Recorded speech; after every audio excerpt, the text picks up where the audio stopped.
Galactic Council declared war on Earth, a fatal mistake. The translator bead in my ear was still warm from the morning session, when the Grand Arbiter's voice filled the chamber and stopped my heart. I am Commander HFY, Earth Defense Council Liaison, and I have sat inside the Galactic Assembly on Velaryon Prime for 6 months without once feeling afraid. Not when the Velhari delegates called us a parasitic species during the open-floor debate. Not when the Asin ambassador submitted a 1,400-page report classifying human emotional behavior as evidence of instability. Not when the Council's intelligence review was leaked to the press, and our entire military development program was described, in the official Galactic news feeds, as evidence of a civilization preparing for unprovoked aggression.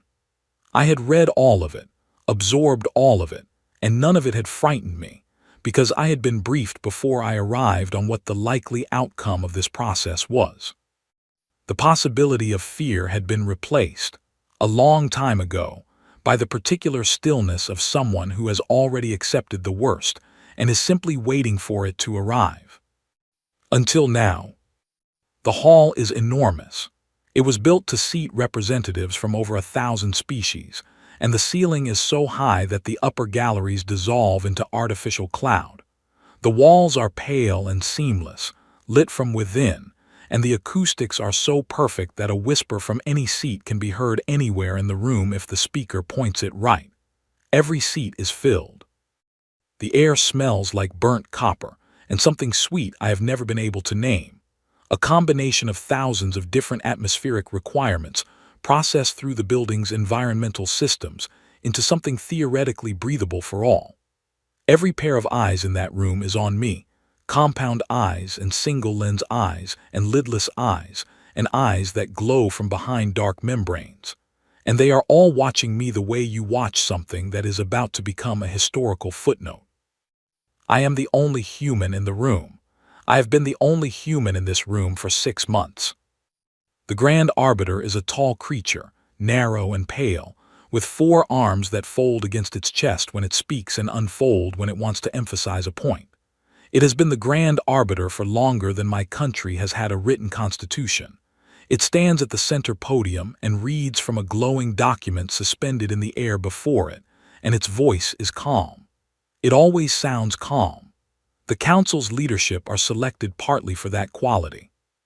A voice that does not change no matter what it is saying. That is the part that makes it terrifying. The Galactic Council, in full session, has reviewed the case of the species designated humanity, originating from the 3rd planet of the star system catalogued Sol, commonly referred to as Earth.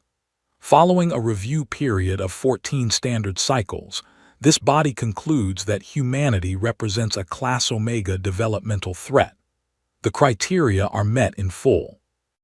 The species demonstrates accelerated technological progression at a rate exceeding established safety thresholds, has engaged in sustained internal armed conflict throughout its documented history, has demonstrated the capacity for cross-territorial and cross-planetary military operation, and has shown no meaningful evidence of behavioral stabilization consistent with peaceful integration into the galactic community.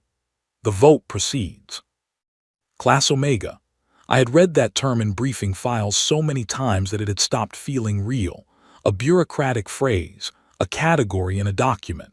Now it hung in the air above me like a verdict being handed down by a court that had decided the outcome before the first hearing, and I understood for the first time what it must have felt like for the 11 other species who had heard it said in this same chamber.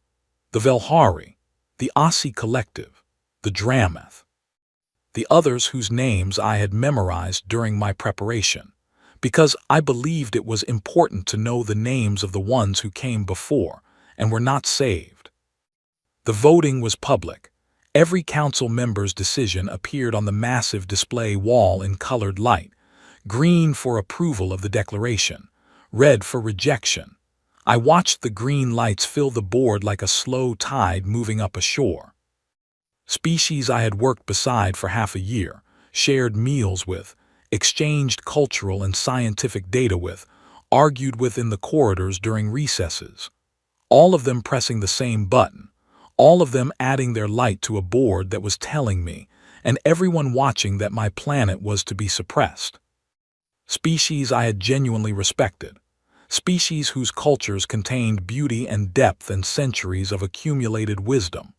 All of them voting yes, because their doctrine told them that a species like mine was a risk, and their doctrine had been correct before, and so they trusted it again. The final count appeared on the board, 217 in favor, 1 against. Earth's proxy vote, cast by me, standing alone in a single column of red on a wall of green. The chamber erupted in sound, not celebration, something more complicated than that. The kind of collective exhale that a large room makes when a thing they have been building toward has finally arrived. They were not happy about this. Most of them, I believe, were not happy about it. But they had made their decision, and now it was done, and the sound was simply the release of the tension of making it.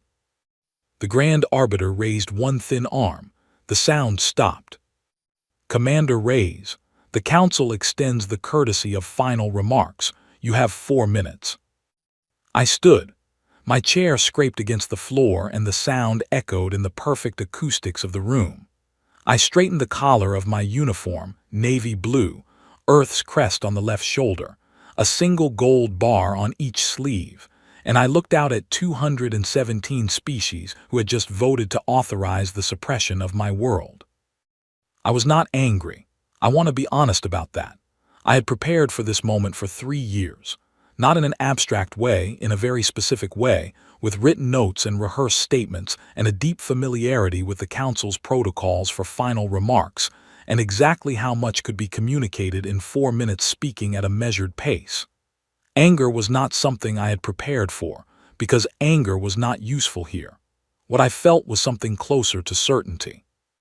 The kind of deep, settled certainty that comes when a long and complicated calculation finally resolves, and the number on the page is exactly what you always expected it to be. Members of the Council, I said, and my voice carried clean through the chamber's broadcast system. I want to thank this body for the courtesy of these 4 minutes. I will use them honestly. A few delegates shifted in their seats. I could see it happening across the hall, the small adjustments of beings who had expected a plea, an appeal to mercy, a final argument for reconsideration. That was what every species before us had done, according to the historical records I had studied at length. The Velhari had wept. The Aussie Collective had presented their entire civilizational philosophy as evidence of peaceful intent. The Dramath had offered their scientific archive as a gesture of goodwill, and asked only to be observed for another generation before any action was taken.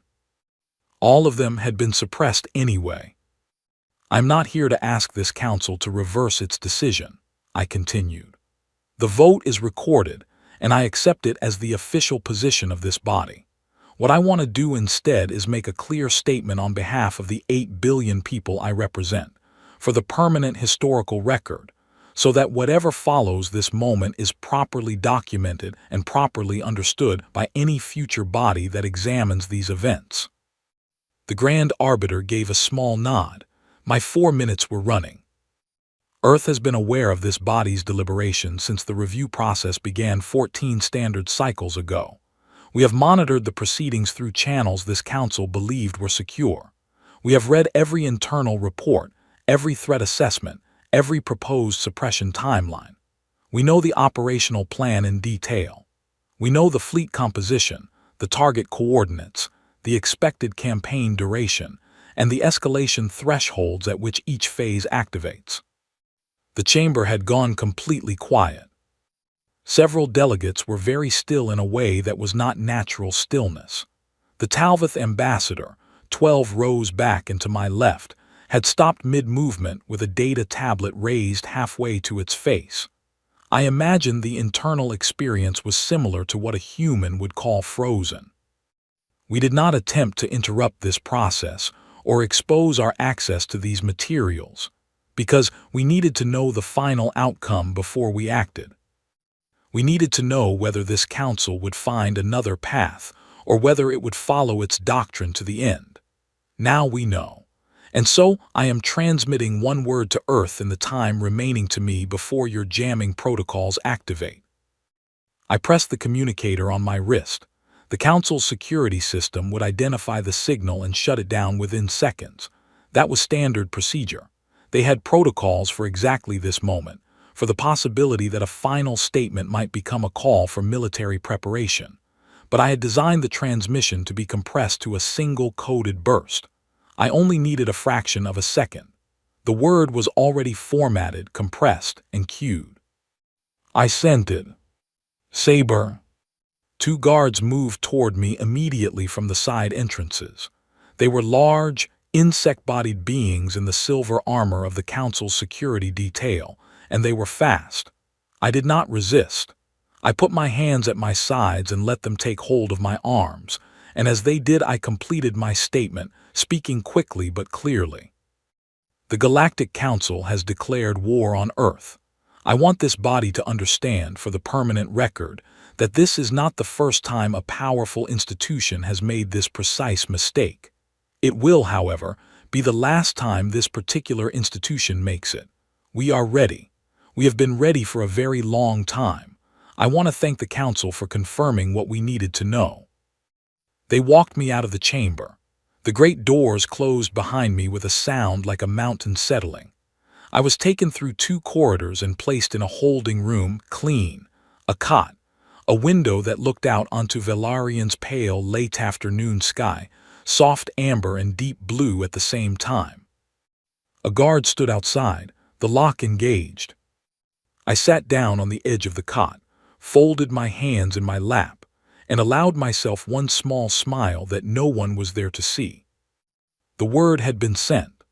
One word, transmitted in a fraction of a second, and on the other side of 47 light minutes of space, an entire architecture of preparation that had taken 3 generations of strategists to build was now unlocked and running.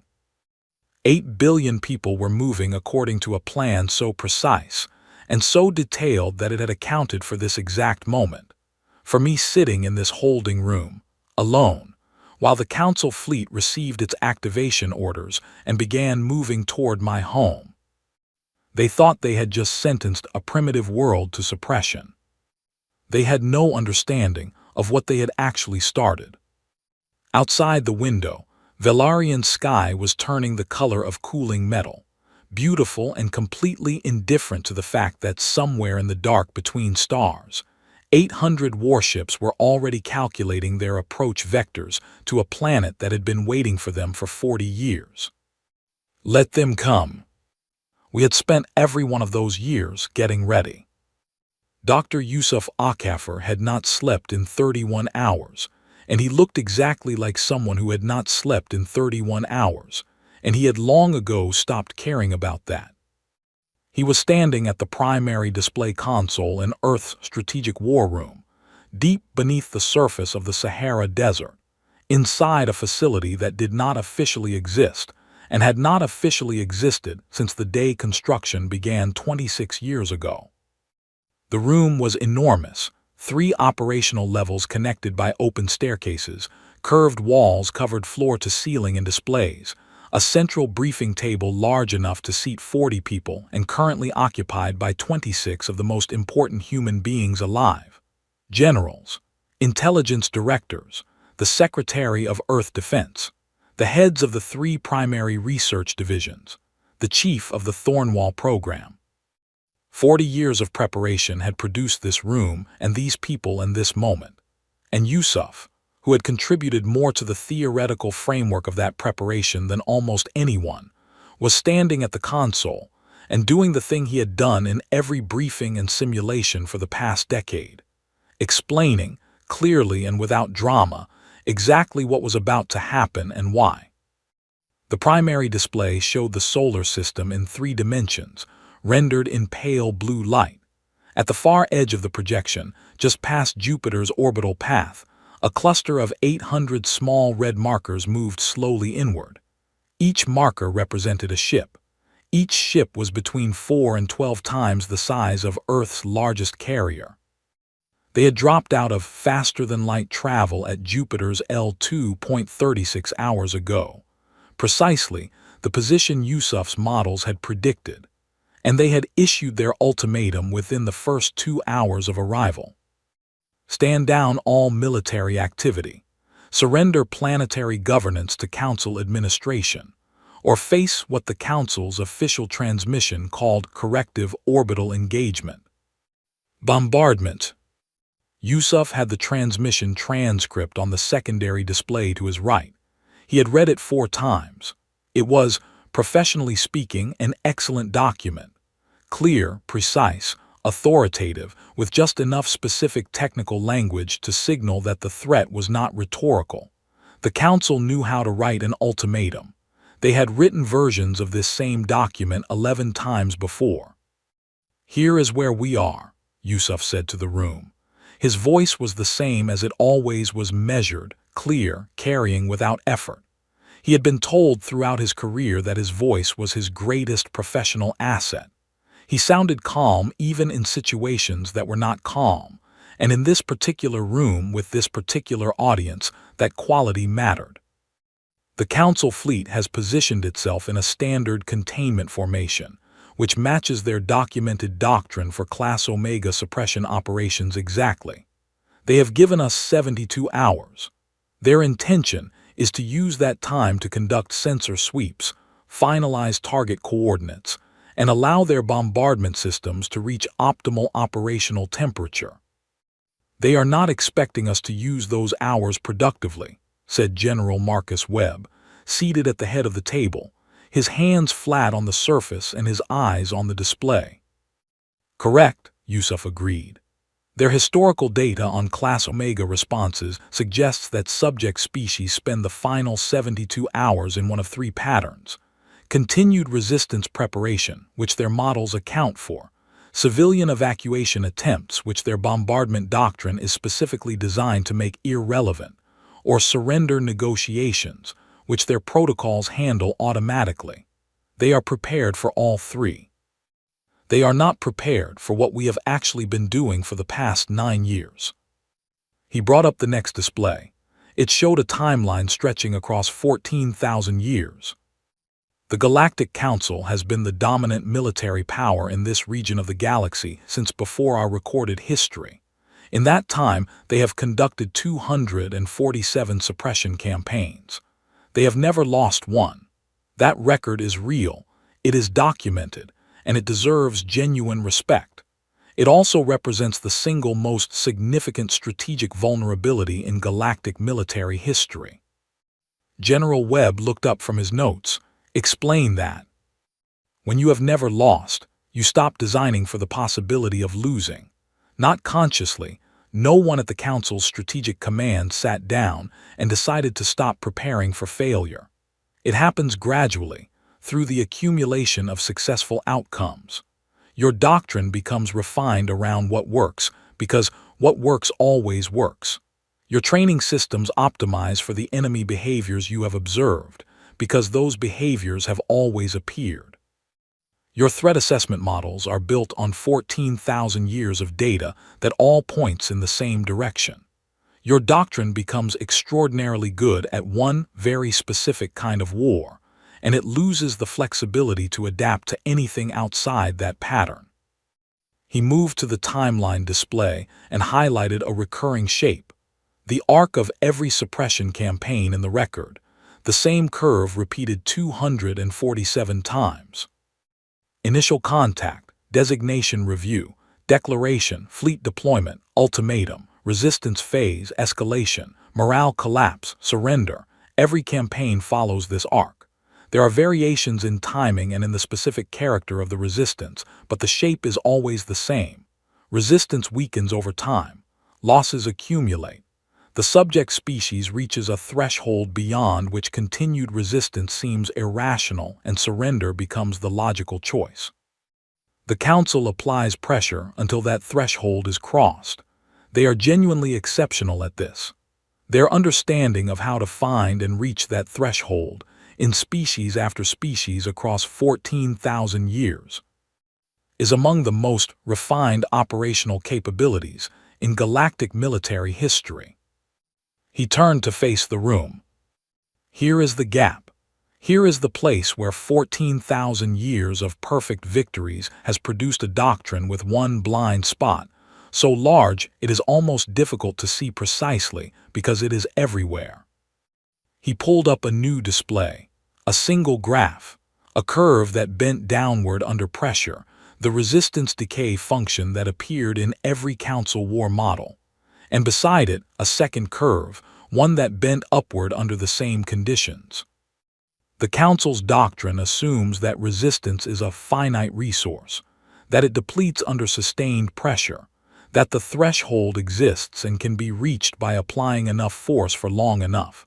That is correct for every species they have ever engaged. It is not correct for us. He pointed to the rising curve.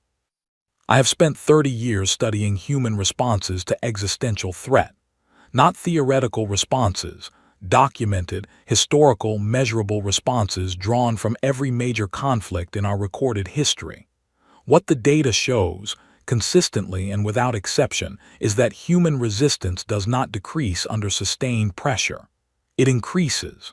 We become more creative under stress, not less. We become more willing to accept risk when the situation is worst, not when it is stable. Our greatest technological innovations, our most significant strategic breakthroughs, our most effective collective actions as a species have occurred specifically during the periods of greatest external threat. We have a documented and repeatable pattern of producing exactly what we need most precisely when we are closest to losing everything. General Marcus Webb leaned back in his chair and looked at the two curves on the display. And their models do not account for this pattern. Their models cannot account for it. The data does not exist in their system because they have never fought a species that demonstrated it. Every species they have encountered has followed the standard decay curve. We are, as far as the galactic record currently shows, the only species in documented history whose resistance function trends upward under pressure rather than downward. They have no variable for it. They have no counter-doctrine for it. And by the time they recognize it is happening, they will already be too far into the campaign to adapt. Carol Finch, the Secretary of Earth Defense, was a small woman with short gray hair and the absolutely steady focus of someone who had been preparing for this specific conversation for over a decade. She spoke without raising her voice. "Tell them about Thornwall." Yusuf nodded.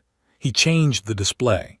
The solar system again, but this time overlaid with a dense field of small white dots scattered throughout the asteroid belt. Thousands of them. From a distance, the display looked like it was showing natural debris patterns. That was the point. Project Thornwall has been in development for 19 years and in active deployment for the last 9. 40,000 autonomous strike drones, each approximately the size of a standard cargo transport container, positioned throughout the asteroid belt in a pattern designed to maximize coverage of the approaches from Jupiter's orbital path inward. Power source is compressed mass reactor technology, which produces no heat signature and no radiation bloom detectable by any sensor system currently in the Council's inventory. The drones were manufactured using composite materials specifically engineered to match the spectral signature of common silicate asteroid rock.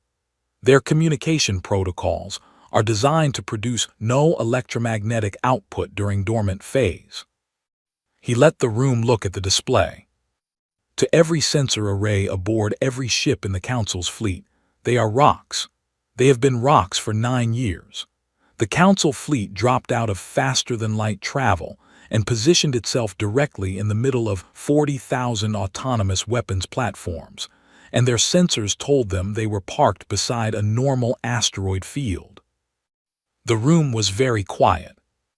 A young intelligence analyst named Paul Garrett, attending his first full War Council briefing, leaned slightly forward.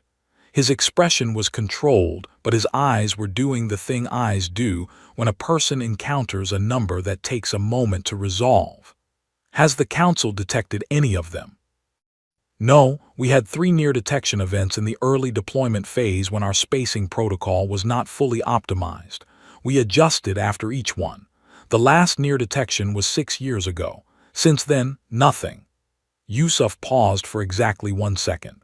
The Council fleet is currently sitting in the densest section of the deployment field. They do not know this. He advanced the display. The white dots in the asteroid belt began to glow, all 40,000 highlighted in soft gold, surrounding the fleet positions in a field that looked, now that it was revealed, less like a debris field and more like a net. When Thornwall activates, the drones do not target hull integrity. They are not designed to destroy ships. They are designed to target specific systems, drive couplings, communication relay nodes, sensor array housings, and weapons targeting computers. The goal is not to destroy the fleet. The goal is to make the fleet unable to coordinate reliably, navigate with precision, or maintain communication with its own command structure. A blind and deaf fleet, Carol Finch said. A blind and deaf fleet, Yusuf confirmed. 800 warships that cannot reach each other reliably, captains making decisions without orders, without accurate situational awareness, and without confidence in their own sensor data. In any military force, that condition produces exactly one outcome over time: the disintegration of coordinated action. Individual ships are still dangerous. The fleet, as a unified instrument, stops functioning. General Webb stood up and walked to the display. He was a tall man, broad across the shoulders, with the physical bearing of someone who had spent his career in rooms where presence mattered. He studied the fleet positions surrounded by the glowing drone field for a long moment, then looked at Yusuf. The 72 hours, 3 things. 3 things, Yusuf confirmed. First, completion of civilian transition to the Deep Earth Habitat Network. As of this morning, we are at 94%. Full completion is projected at 60 hours, giving us 12 hours of margin before the ultimatum window closes. Second, final activation of the thermal signature units in the evacuated population centers. These systems replicate the heat output, electronic activity patterns, and movement signatures of functioning cities. From orbit, using the Council's current sensor technology, they register as occupied. Every city will appear lived, in up to and including the moment it is struck. Admiral Linda Cross, commander of Earth's carrier fleet, had the steady composure of someone who had flown combat operations on 3 different planets, and understood that decisions made in rooms like this one had consequences that outran the room itself. So when they strike the cities, they are striking empty buildings. Empty buildings filled with carefully calibrated systems that respond to impact precisely the way an occupied city responds. Their sensors will record what their models predict: mass impact, structural collapse signatures, heat bloom consistent with a successful strike on a populated target. Their battle assessment computers will generate damage reports. Their commander will begin composing his mission summary to the Grand Arbiter. He changed the display one final time. The solar system again, but now with a different overlay, not Thornwall, but a network of nodes scattered across the outer system. Supply depots, communication relays, jump coordinate calibration stations, resupply platforms. The Council's logistical infrastructure, mapped in precise detail over 4 years of patient intelligence work. The Council expected this campaign to last between 40 and 90 standard days. They planned accordingly. Every supply relay, every logistics node, every fuel depot and communication satellite they pre-positioned in our solar system has been mapped. We have strike teams already deployed in the outer system, using the same spectral masking technology as the Thornwall drones. They have been in position for 3 months. They are waiting for the activation order. Paul Garrett said quietly, "The third thing." "The third thing," Yusuf said. "While the Council believes we are spending these 72 hours in panic or surrender negotiation, we are removing their ability to sustain a long campaign. Their fleet can fight. Without its logistics network, it cannot resupply. Without resupply." A campaign designed to last 90 days can sustain perhaps 14 before facing serious resource constraints. We are not trying to outfight them. We are trying to outlast them. And a fleet that cannot resupply cannot outlast anything. He turned off the main display. The room settled into the particular quiet of people who have just understood the full shape of a plan that has been in motion for a very long time. The Council has 800 warships and a 14,000-year record of success. It is moving toward our planet on a timeline built on 247 successful precedents. It has assessed us as a Class Omega threat, and it knows, correctly, that its fleet is more powerful than anything we can field in direct confrontation. He picked up his water glass, drank slowly, set it down. What it does not know is that we are not planning a direct confrontation.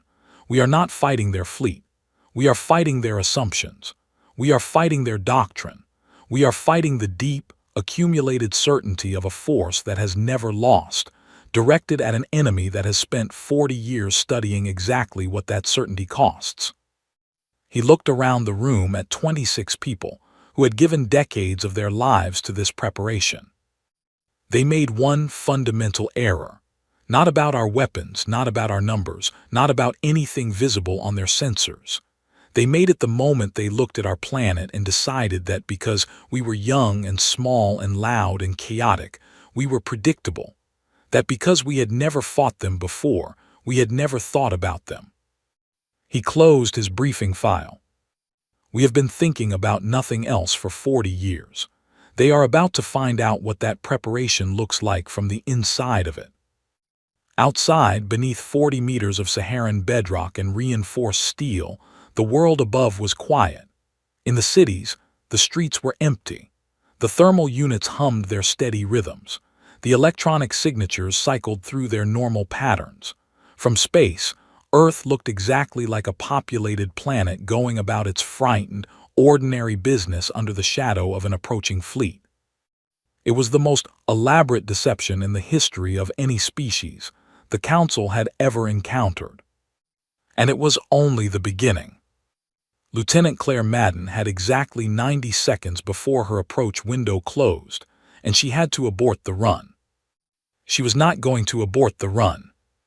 Her fighter, designation Vanguard 6, a modified Earth strike configuration with a hardened payload bay currently carrying 4 resonance charge packages, was running completely dark at 2,000 kilometers per second through the gap between the Council fleet's 2nd and 3rd defensive patrol rings. No active radar. No outbound communication signals of any kind. Navigation running entirely on preloaded positional data updated 30 seconds ago from a passive relay node, and on the kind of instinct that only develops in pilots who have spent years in situations where a single wrong input makes the distinction between landing and not landing permanent. Claire Madden was 28 years old and she had been flying since she was 15.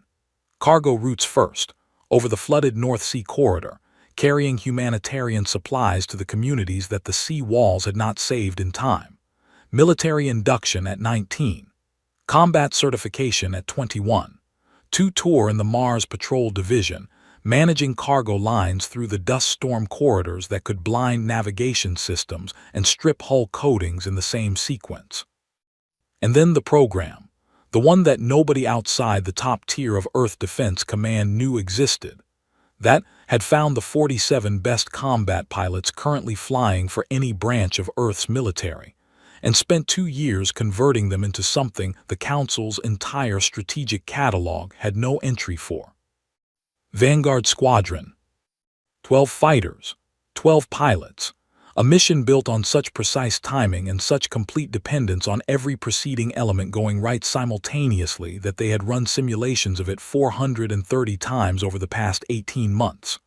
Claire had flown it so often that she replayed it behind her eyes when she was trying to sleep. The approach vector, the ring gap, the hull profile of the flagship appearing in the cockpit display, the charge placement sequence, the exit burn. She had failed the simulation 63 times across all those runs. Each failure had been different. Each had taught her something that made the next run more precise. Now it was real. The main difference she noticed was that the hull she was approaching did not have the slightly soft edges of a rendered simulation. It was solid. It was enormous. It occupied the forward half of her cockpit view like a structure that someone had decided to build between the stars. The Council's flagship was called the Eternal Arbiter. 2 kilometers of compressed alloy and weapon systems shaped like a flattened oval, with 4 massive drive columns extending from its rear section and weapons platforms running along both equatorial ridges. By any technical standard, it was among the most capable warships ever constructed in the galactic record. Claire had spent more hours studying its schematics than she had spent sleeping in the month before this mission. She knew its layout with the precision of someone who had made it personal. She knew specifically that the tertiary hull section, the lower rear quarter, sitting in the sensor shadow cast by the main drive column, housed a backup communications array powerful enough to broadcast simultaneously to every ship in the fleet. A redundant system, kept in standby, designed to activate automatically if primary communications failed. Primary communications across the Council fleet had been compromised for 16 hours. Thornwall had seen to that. The tertiary array was now the fleet's primary broadcast backbone, carrying the fleet commander's orders to every ship that could still receive them. Claire was about to turn that array into something else entirely. Vanguard 6 to Vanguard lead. On approach, gap is holding 40 seconds. Vanguard lead confirms. All units check in. Squadron Commander Peter Hale's voice was barely above noise level on the tight beam, something between a whisper and a signal. He was ahead and to her left, invisible in the dark. 11 confirmations came back rapid and clean. 12 ships had entered the gap. 12 pilots were threading through the space between 2 patrol rings, whose coordination had begun to slip the moment Thornwall fragmented the fleet's communication architecture. The gap had appeared exactly when the models said it would. Without updated orders, individual patrol captains had defaulted to their last known assignments. The rotation had drifted. A window had opened between the rings, 30 seconds wide at its widest point, just large enough for 12 fighters running dark to pass through without triggering an automated proximity response. They had been waiting 9 days for that window. The Council fleet had initiated its bombardment operation on day 7, 6 days after the ultimatum expired without surrender from Earth. The thermal signature units had done their work precisely. Council sensors recorded strike impacts and heat blooms, and the data signatures consistent with significant damage to occupied population centers. Their battle computers generated assessments. The reports going back to the Grand Arbiter described a campaign proceeding according to doctrine. On day 9, with the fleet consolidating for what its commanders expected to be the decisive second bombardment phase, Thornwall had activated. Claire had watched it from the carrier. One moment the tactical display showed the asteroid belt as a standard field of debris contacts. The next, 40,000 new objects had switched from dormant to active in the same second, drive systems coming online, targeting systems engaging, the entire prepared field going from passive to operational in a coordinated instant that the Council's sensors had no precedent for. The effect on the fleet was not the dramatic exchange of a conventional engagement. It was quieter and somehow more unsettling. Ships losing drive coordination as drones found their propulsion couplings. Communications arrays going dark across more than 200 ships in the first 4 minutes. Sensor packages burning out as resonance charges found their housings and detonated. The fleet did not break. It stumbled. It lost the coordination that made 800 ships into a single instrument, and a fleet that loses that coordination while maintaining a bombardment posture is a fleet that is suddenly operating on individual instinct rather than unified doctrine. According to the signal intercepts Claire's passive arrays had been collecting, the fleet's captains were doing exactly what individual commanders do when the orders stop, and the situation changes faster than their protocols account for, improvising differently from each other. 38 ships in the outer formation had already broken their assigned positions and pulled back to Neptune's orbital range on day 8. They had done it without orders, without coordination with other ships, each captain making the individual calculation that their damaged sensor data, their compromised communications, and the general uncertainty of a situation that had clearly departed from the operational plan made pulling back to a defensible position the reasonable choice. That mattered, not because 38 ships changed the military balance of a fleet of 800. They did not. It mattered because it showed that the fleet's discipline was contingent on its communications. When the orders stopped arriving reliably, the behavior stopped being uniform.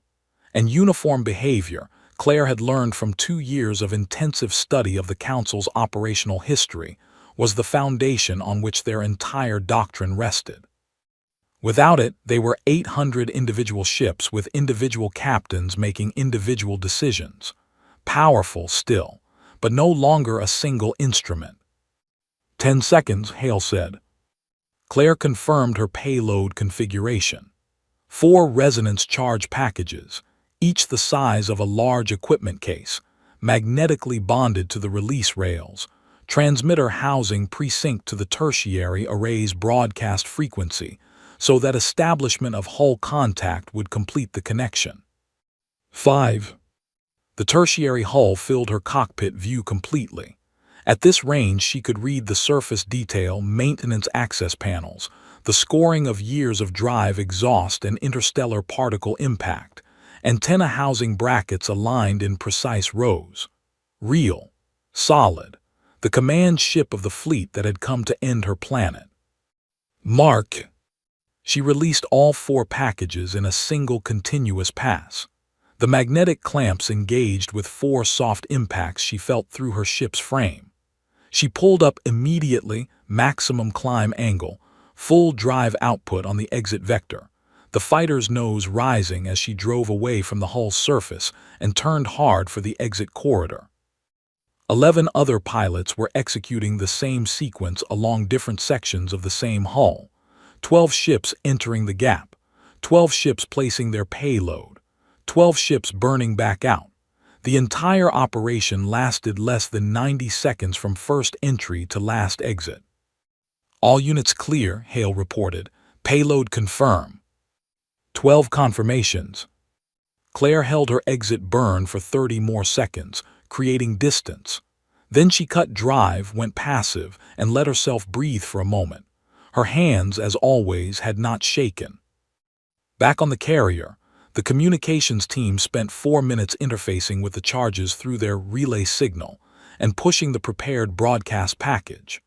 When it went out, it used the flagship's own tertiary array, authenticated in the Council's own broadcast format, appearing on every ship in the fleet as an emergency order originating from the Eternal Arbiter itself. Every display on every Council ship in the solar system showed the same text. You have entered a prepared defensive system. Your communications have been compromised. Your drive systems have been selectively targeted. Your logistics infrastructure throughout this solar system has been neutralized. You have not been destroyed because we chose not to destroy you. We are making that choice again now. Withdraw your fleet beyond the outer marker of this system within 24 hours. This offer will not be extended. Signed, Earth Defense Command. No speech, no appeal, no anger, precise information with a clear timeline and one specific required action. Claire was told later that 38 additional ships broke their formation positions within 14 minutes of receiving that message.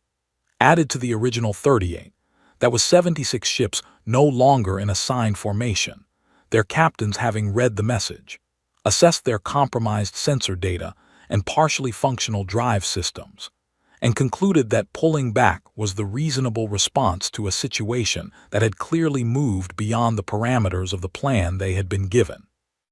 The remaining ships held. The fleet did not collapse, but a fleet from which 76 ships have independently broken formation, without orders, is not the same fleet that arrived with complete confidence 3 weeks prior. Something had entered the system that had not been there before. Doubt not in their weapons, in the situation, in whether what they were operating inside of was actually what their doctrine said it was. That was enough. Claire landed on the carrier deck, powered down, and sat for a moment in the silence of her cockpit before popping the canopy. The crew chief walked toward her with a clipboard and an expression that was working very hard to stay professional. "Charges held," she said as she dropped to the deck. "Confirmed. Broadcast delivered. Admiral Cross wants the squadron in debrief in 40 minutes. Tell the Admiral 35. She pulled off her flight gloves and walked toward the debrief room, and she thought about the Council Admiral somewhere out in the dark, sitting in his command room aboard a partially compromised flagship, reading a message delivered through his own broadcast system by an enemy that had just demonstrated, without any ambiguity, that the operational reality around him was not what his doctrine had prepared him for.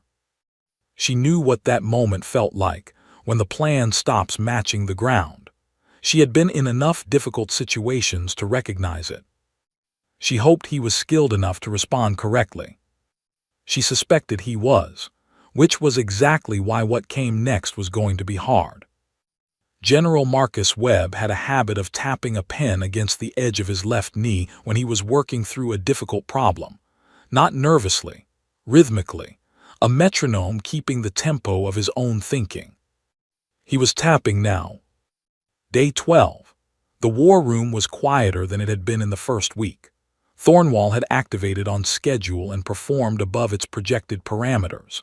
The Vanguard Squadron operation had succeeded without a single casualty.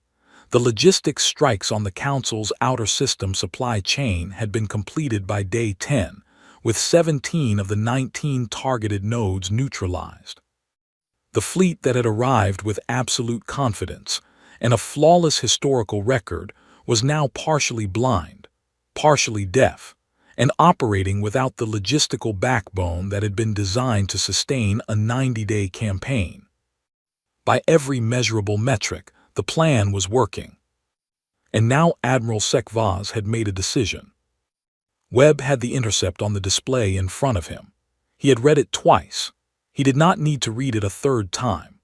The Council Admiral, faced with a fleet that was no longer functioning as a unified instrument, denied the clean progression that his doctrine required, and running on a logistical timeline that was now drastically shortened, had authorized the option that his doctrine reserved for exactly this situation. Total bombardment. Not targeted, not graduated, total. Every identified population center struck simultaneously using the fleet's full available bombardment capacity, designed to end the campaign by removing the question of resistance entirely in a single operation. The Council's internal designation for this was resolute enforcement. In operational terms, it meant an overwhelming simultaneous strike at a scale that left no possibility of organized response from the target world. It was the option Sekvaz had been authorized to use from the beginning. He had held it back for 11 days because his doctrine preferred the graduated approach, more precise, cleaner in its outcomes, producing less collateral complexity in the political record. But the graduated approach required a functioning, coordinated fleet, and the fleet he had now was neither of those things. So he had turned to the only remaining option on his list. Webb had a genuine, uncomplicated respect for Sekvaz, not as an ally, not sentimentally, as a professional recognition of another professional. The Council Admiral had done everything his doctrine offered him. He had adapted when Thornwall activated. He had restructured his communication protocols. He had recalled his dispersed ships and reorganized his formation. He had not panicked, had not overreacted, had not made the kind of compounding mistakes that bad commanders make under pressure. He had simply run out of moves inside a doctrine that had never been designed for this situation. His repositioning to low orbital altitude will be complete in 17 hours, Yusuf said from the main display, based on current movement rates. Habitat completion status, Webb said. Carol Finch checked her station. 99.8%. The final transit groups are moving now. Full completion estimated in 9 hours. 8 hours of margin. 8 hours confirmed. Webb set his pen down. He looked at the display where 800 red markers were drifting slowly toward the orbital bands of a planet that, to every sensor they carried, looked fully occupied and vulnerable. He thought about the Deep Earth Habitat Network. 28 years of construction. The most expensive single project in human history, built in pieces, described in public documentation as geological research infrastructure and emergency preparedness facilities. Its true scale and purpose known only to the people who built it and the people who were now inside it. 240 kilometers of pressurized corridor connecting sealed habitat modules distributed across 6 continents and 5 underwater sites. Food production, water recycling, medical capacity, power generation sufficient for 18 months of full occupancy. 8 billion people. They were not comfortable. The design had never aimed at comfort. The design aim was survivable and functional. Families shared rooms intended for 2 people. Common areas served as sleeping space. In the transit corridors connecting the larger modules, people moved in organized columns guided by habitat management teams that had been trained specifically for this transition. It was not easy. It was not pleasant. But it was working. And it was working because 3 generations of planners had spent 40 years making sure it would work when it was needed. Webb had done his final walkthrough 3 months before. 4 hours in the corridors, stopping to talk to people, looking at what 4 decades of preparation had actually produced when it was full of real people living inside it. He had talked to a man named George Ellison, a farmer from the English countryside, broad-shouldered, unhurried, with soil still under his fingernails from the last day he had worked his land. George had looked at Webb with the straightforward steadiness of someone who has committed to a thing fully and is not going to second-guess it. "We are trusting you, General," he had said, not as a demand, as a statement of fact offered cleanly, the way you offer a fact that you have decided you are at peace with. Webb had thought about that moment every day since the plan went active. "The thermal signature units are ready," Carol Finch said. "All 23 city packages confirmed active. Strike response protocols are loaded and waiting for impact detection." The thermal signature units were, from a technical standpoint, the most sophisticated component of the deception architecture. Each evacuated city had been equipped with a network of heat-emitting structures, electronic activity generators, and movement simulation systems calibrated to respond to bombardment impact with precisely the signatures that Council battle assessment computers expected to see when a populated target was successfully struck. Heat bloom consistent with structural collapse, cascade failure patterns in the electronic infrastructure, casualty-consistent energy readings. The Council's ships would strike the cities. Their sensors would record impact consistent with a successful operation. Their battle computers would generate damage assessments and victory metrics. Their commander would compose a mission report. And meanwhile, 8 billion people would be sitting in the dark underground, unharmed, connected to each other, and to the broadcasting infrastructure that was the actual purpose the entire deception had been built to serve. "The broadcast package," Webb said, "final readiness status." Karen Aldridge, the communications division head who had spent 2 years preparing this particular transmission, looked up from her station. She was a quiet woman who gave precise answers. "Ready to transmit on your authorization. All habitat cameras are confirmed active. Aggregate feed is formatted for Galactic broadcast standard. Transmission will reach neutral galactic monitoring bands within 40 seconds of activation. Council fleet communication channel penetration within 90 seconds. Verification data is embedded in the transmission header. Population registry records, medical biometrics from the habitat health monitoring systems, real-time confirmation of location and status for every individual currently in the network. Anyone who receives the broadcast and runs a verification check gets confirmation that 8 billion living people are in a confirmed underground location, alive and unharmed, at the time the broadcast is transmitting. Yes. Webb nodded once. We transmit the moment the Council's battle assessment computers complete their analysis of the strike, not during, not before, after their commander has the data and has composed his preliminary report to the Grand Arbiter. Yusuf understood immediately, because the timing determines what it means. If we transmit while the bombardment is still in progress, it reads as a response to attack. If we transmit 4 hours after the Council has formally declared the operation successful and sent that declaration to their leadership, it reads as proof that they declared success over a deception they failed to detect, that their intelligence was insufficient, that their bombardment struck 0 actual civilians despite being specifically authorized on the grounds that civilian targets were present and could not be protected. In front of the entire watching galaxy, Carol Finch said. In front of everyone, Webb looked at the display. The Council declared war on Earth in a public session of the Assembly. The bombardment will be a public military action. The reveal will be equally public. And the question it puts in front of every watching species is not a military question at all. It is a political one, an institutional one. He was quiet for a moment. If you authorize the suppression of a populated world and the world's entire population successfully evacuated underground without your intelligence detecting it, and then prove their survival to the entire galaxy in real time after you had already declared victory, what does that tell every watching species about your judgment, about the process by which this institution makes decisions with civilizational consequences? The room was very quiet. That is the wound that does not close with a second strike.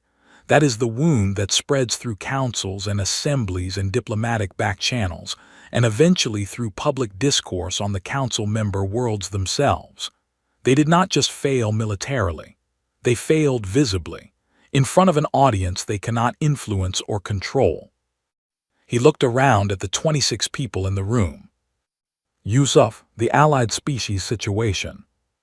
Yusuf pulled up the final element, a network map, 22 nodes, each representing a species with assembly representation.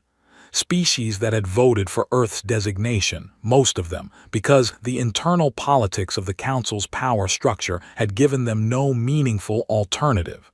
Species with their own histories, their own grievances, their own records of being underrepresented, overlooked, or actively disadvantaged by the way the Council operated, and their own judgments, formed over years of quiet conversations with Earth's diplomatic teams, about whether this was the moment when that structure was sufficiently destabilized to change.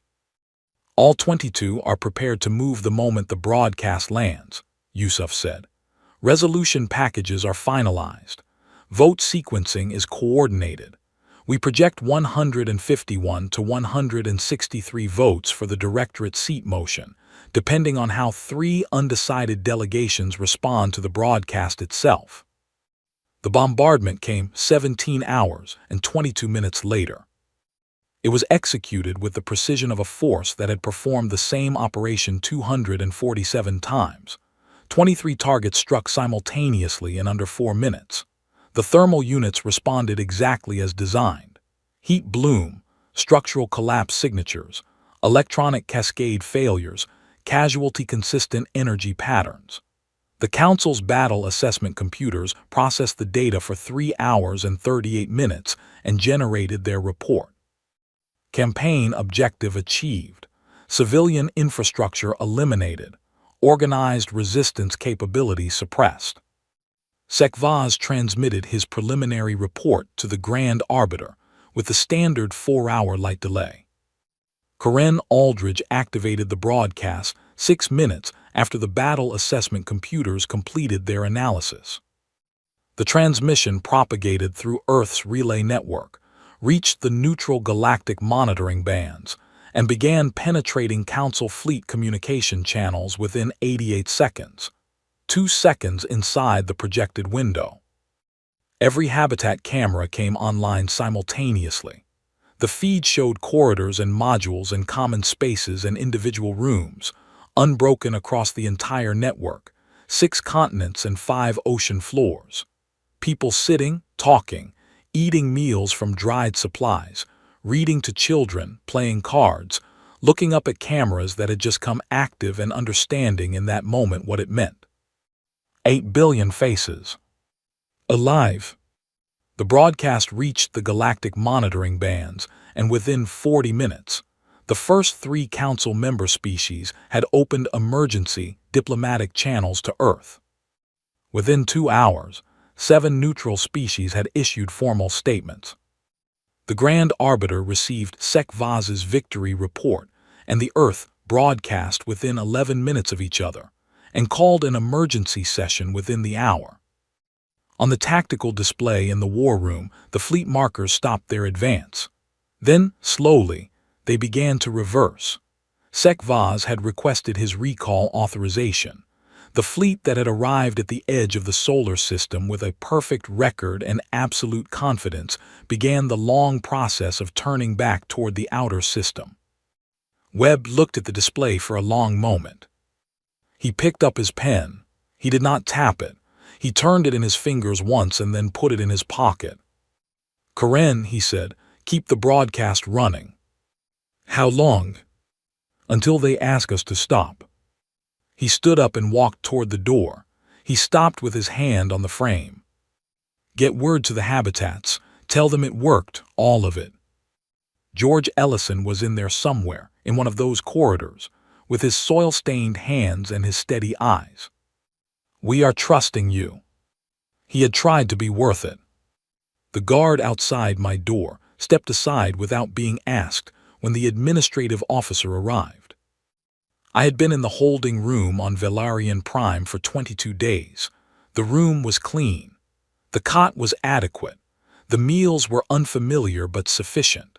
The window had given me something to look at during the long hours when the thinking I needed to do required a place for my eyes to rest that was not a wall. The communication terminal with its filtered galactic news access had provided reading material that had, over the past 6 days, become the most eventful and informative reading I had encountered in my professional life. The administrative officer was not security. He was a mid-level council functionary in a gray uniform, carrying a data tablet, with the manner of someone who has been told to be professionally courteous to a person whose status in the building has recently changed in ways the building's operational protocols have not fully processed yet. He told me my presence had been requested in the assembly chamber. I asked if I was formally being released. He said the question of my status was currently under review. I told him I would need a few minutes. He stepped back into the corridor and waited, and I appreciated that he did not argue about it. I took the small iron from its shelf near the window. They had brought it on my 3rd day in response to a politely worded request, which I had always thought said something revealing about the council bureaucracy's specific brand of thorough professionalism, even in adversarial circumstances. I pressed the worst of the wrinkles from my uniform. The navy blue was holding up well. The gold bars on my sleeves were untarnished. The earth crest on my left shoulder was clean. I checked my reflection in the window glass, made the small adjustments that needed making, and walked out of the room. The council building was the same physical space it had been when I first arrived. The pale composite corridors, the cool white lighting, the doorways scaled for species significantly taller than me, but the quality of the space was different in a way that was immediately, unmistakably felt. Staff moved through the corridors with the focused urgency of people managing a situation that was evolving faster than their existing procedures were built to accommodate. Conversations stopped when I passed and restarted at slightly different volumes. Eyes followed me with an expression I had seen on human faces many times but had not, until this week, encountered directed at a human being by members of another species. Not contempt, not the tolerant amusement of beings looking at something smaller than themselves, not even curiosity exactly. Careful, recalibrating attention. The kind that a person directs at someone who has become relevant in a way they had not previously expected. I let it pass without reaction and kept walking. The assembly chamber was full. Every seat was occupied, including the upper galleries that disappeared into artificial cloud. The display wall that had shown the voting results 22 days ago was now running the Earth habitat broadcast on a continuous loop. The corridors, the modules, the faces, 8 billion people alive in the tunnels beneath a planet that the Council had just formally reported it had successfully suppressed. Someone had made the decision to keep the broadcast running during the session. Whoever made that decision understood exactly what they were doing, reminding every delegate in the chamber, at regular intervals, of the specific gap between what the Council had declared and what the galaxy had seen. I was shown to a seat I had not occupied before, a proper delegate's position at a curved row near the front, with a name marker that read Earth Liaison in clean Galactic standard lettering, a water glass, a communications terminal, the translation system speaker positioned precisely for the human auditory range. I sat down and looked around the chamber. In the rows of the 22 allied species, several delegates caught my eye as I settled into my seat. Small acknowledgments. The Talvith ambassador inclined his head precisely once, 3 rows back. A member of the Seraph delegation made the brief secondary appendage movement that I had been told their species used the way humans use a nod. These were not expressions of victory or celebration. They were the quiet signals that pass between people who have been working toward a shared outcome for a long time and have arrived at the moment where it might finally be achievable. The Grand Arbiter called the session to order. The 4 hours that followed were unlike anything I had attended in 6 months of Council sessions. The formal procedural tone was present. The Council never entirely abandoned it, even in a session this charged, but beneath it was something different. The atmosphere of a body trying to reckon honestly with a situation its existing frameworks had not been designed to address.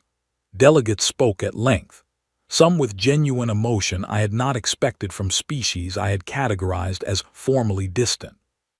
Some with the cold, analytical precision that characterized the species whose internal governance was built on technical rather than representative structures.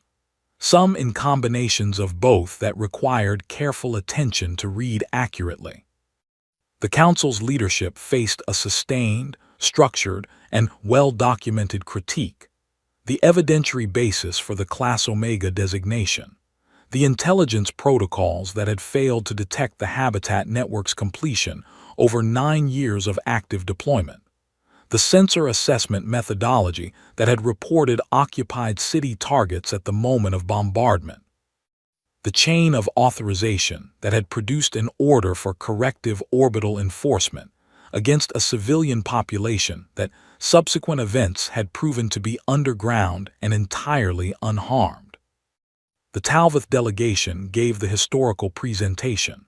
They had long memories and meticulous archives, and what they presented was a precise and unsparing chronological examination of all 11 prior suppression campaigns, the evidentiary basis for each designation, the adequacy or inadequacy of the review processes, the outcomes in terms of civilizational continuity for the species involved.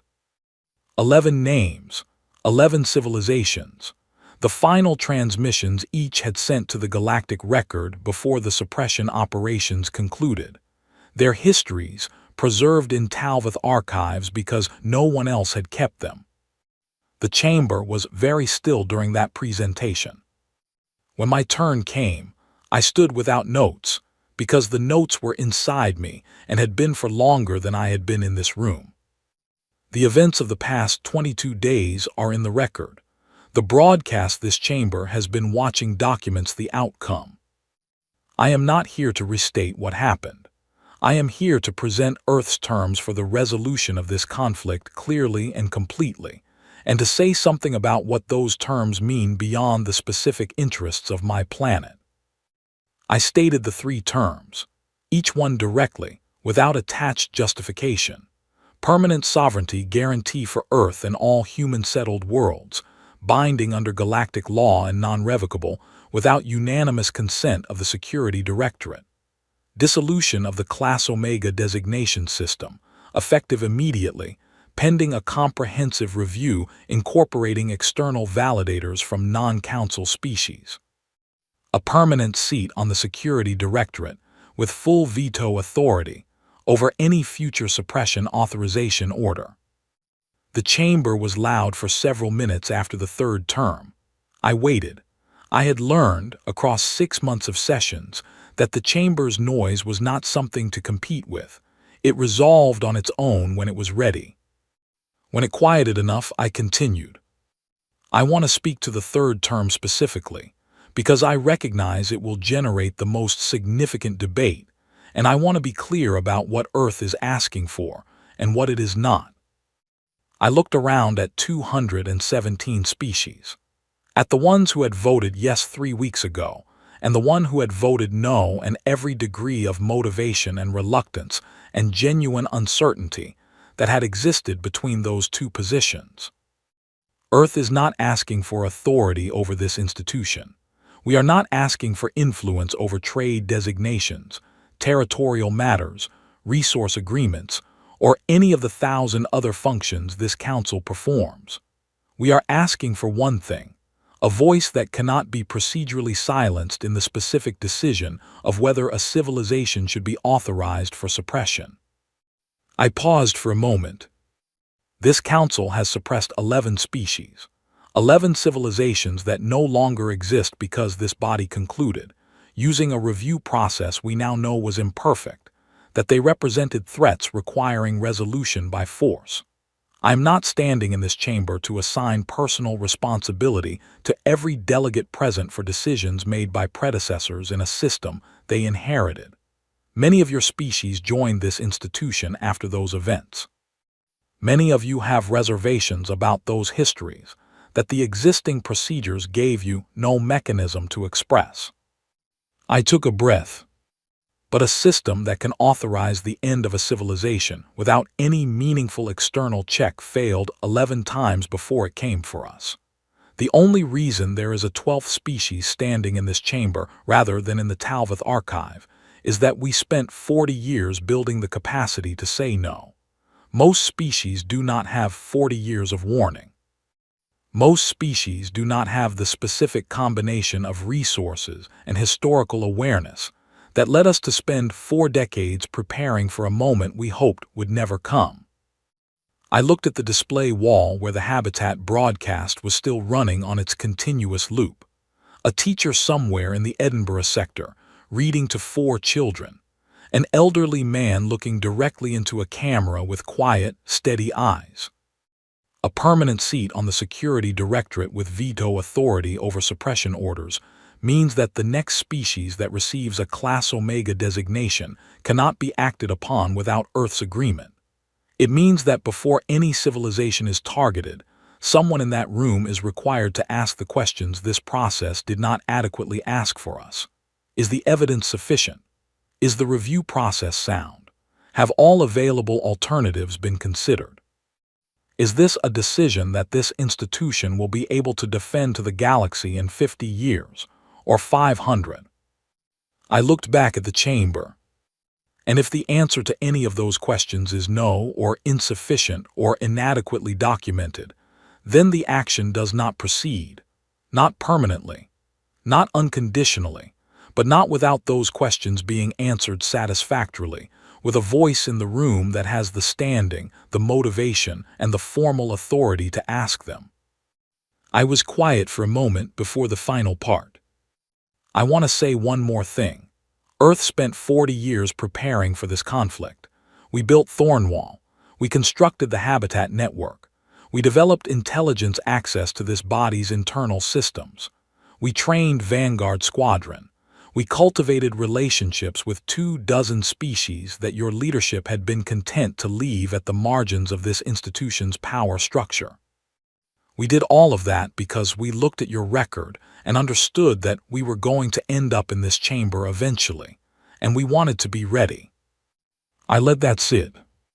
We could have used those same 40 years to build something different. If Earth had decided that the correct response to the possibility of galactic conflict was maximum offensive capability, we could have arrived in this solar system last month with a fleet to rival yours. We had the industrial capacity. We had the scientific foundation. We chose not to, not because we lacked the ability. Because we looked at the history of what unchecked military power produces over 14,000 years, and concluded that replacing one version of it with another was not a victory worth having. I looked at the Grand Arbiter directly. What we built instead was a defense that worked, a deception that succeeded, and a set of political relationships that are positioned, right now, to change how this institution makes its most consequential decisions. That is what 40 years of preparation produced. Not weapons. Influence. The kind that operates through institutions and lasts longer than any fleet. I sat down. The debate ran for 3 more hours. I will not describe all of it. It is in the full session record and will be studied by political historians for longer than I will be alive. What I will note is that the tone shifted at a specific moment, approximately 2 hours in, when the Seraph delegation's senior speaker, an elderly being whose species communicated partly through subsonic frequencies, the translation bead rendered as a low accompanying hum, said simply that it had been a member of this council for 60 years, that the names in the Talvath archive had always troubled it, and that a system which had produced 11 outcomes like those deserved to be examined by someone with both the standing and the motivation to examine it honestly. The chamber was quiet after that for nearly a full minute. The vote was called following the 3rd hour of debate. I watched the display board. 189 green lights, 28 red. Earth's terms were accepted in full. The Class Omega designation system was suspended pending comprehensive review. The commission for the prior campaigns was formally constituted. The censure resolution against the Council's current leadership passed in the subsequent motion.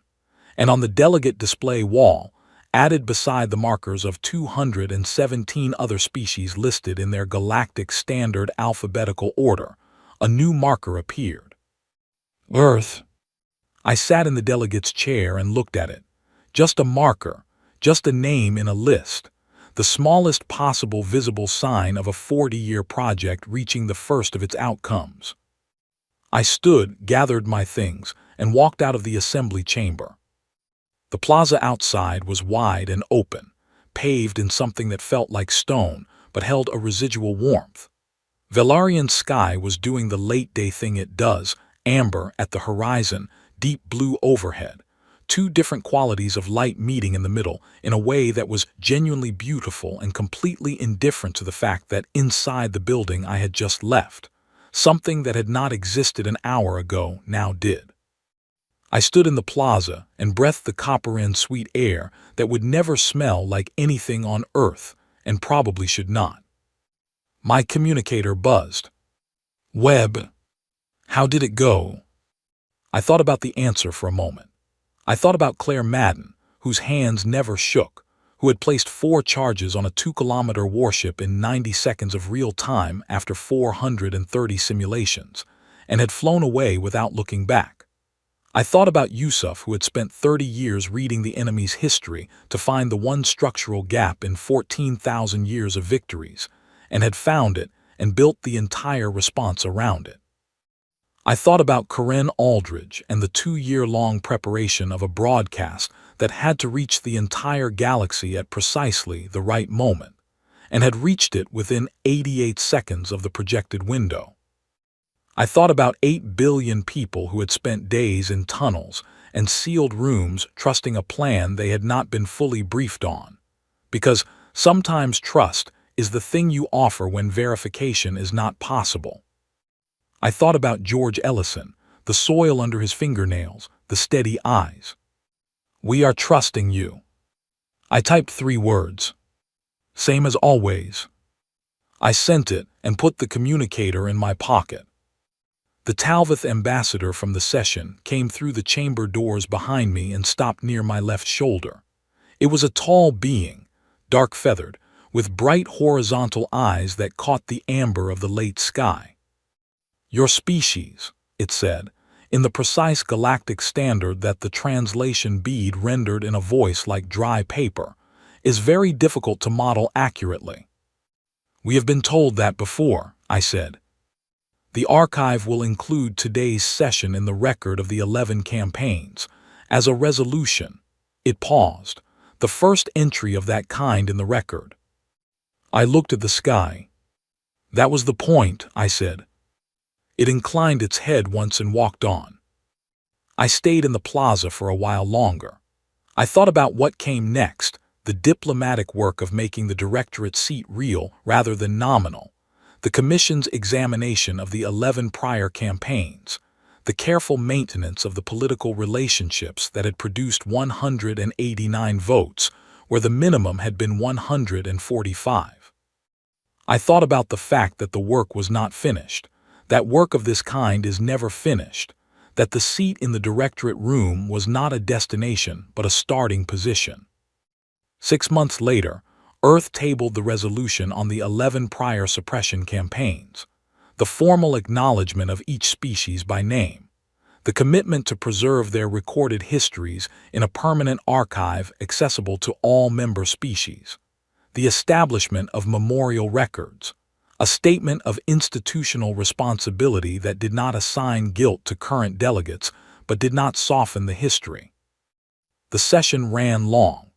Several delegates argued that retrospective acknowledgement served no constructive purpose, that what had happened could not be changed by language in a document, that the Council's function was the present and future governance of the galactic community, and not the re-examination of decisions made under different circumstances by previous leadership. The Talvith delegation made the counterargument. They made it in the detailed, patient, historically precise way that species with long memories and meticulous archives make arguments, drawing on the record they had maintained across 14,000 years, and it was one of the finest pieces of institutional reasoning I have heard in any chamber on any planet. The vote was called. The resolution passed unanimously. Every species in that chamber voted yes, including the species whose predecessors had participated in those prior campaigns, including the ones who had voted 217 to 1 to authorize Earth suppression 23 months before. Every light on the board went green, one by one, until the display was a single unbroken field of the same color. I was in the room for that vote. I sat in the delegate's chair with the Earth marker on the display wall beside me, and I watched every light appear. I did not smile. It was not a moment for smiling. It was a moment for sitting quietly with what had happened and what it meant, for thinking about the 11 names in the archive and the civilizations they represented, the ones who had sat in chambers like this one and made their final appeals and been suppressed anyway, whose histories the Talvith had preserved because no one else had thought to, and because long-memoried species understand something about loss that shorter-memoried ones sometimes miss, that the things you lose do not stop being real because they are gone. For thinking about what it means to be the last thing standing after something has tried seriously to end you, for thinking about what you owe to the ones who did not survive, and whether unanimous votes in grand chambers constitute the right currency for that debt, and whether they are sufficient, or whether they are simply the floor, the minimum below which nothing can honestly be called good, and not the ceiling of what remains possible. I sat in my delegate's chair in a hall built for 1,000 species, watching the display board go completely green, and I thought, we did not win this because we were more powerful. We were not. We won it because we refused to let them define the terms of the fight. We refused to match their timeline, accept their framing, or behave the way their doctrine predicted we would. We built our response entirely around the single place where 14,000 years of perfect victories had produced a gap, and we built it over 4 decades with patience and precision, and the specific human quality that their models had no category for. And then we used the space that survival created not to accumulate power, but to build something that would outlast the moment that made it necessary. The chair, the name on the wall, a voice in the room where the decisions that matter most get made, a voice that will ask the right questions before the authorizations go through, that cannot be procedurally overridden, that will be sitting in that room long after everyone currently in this chamber is gone. That was what the word had meant, the one I had sent in a fraction of a second from the assembly chamber on the day of the vote, before the jamming activated. Saber. Not a weapon. A key. To the room where it would never happen again. That was the victory that 40 years of preparation had been aimed at, from the beginning, before any of us who carried it forward knew exactly what shape it would take when it arrived. The board stayed green. Same as always.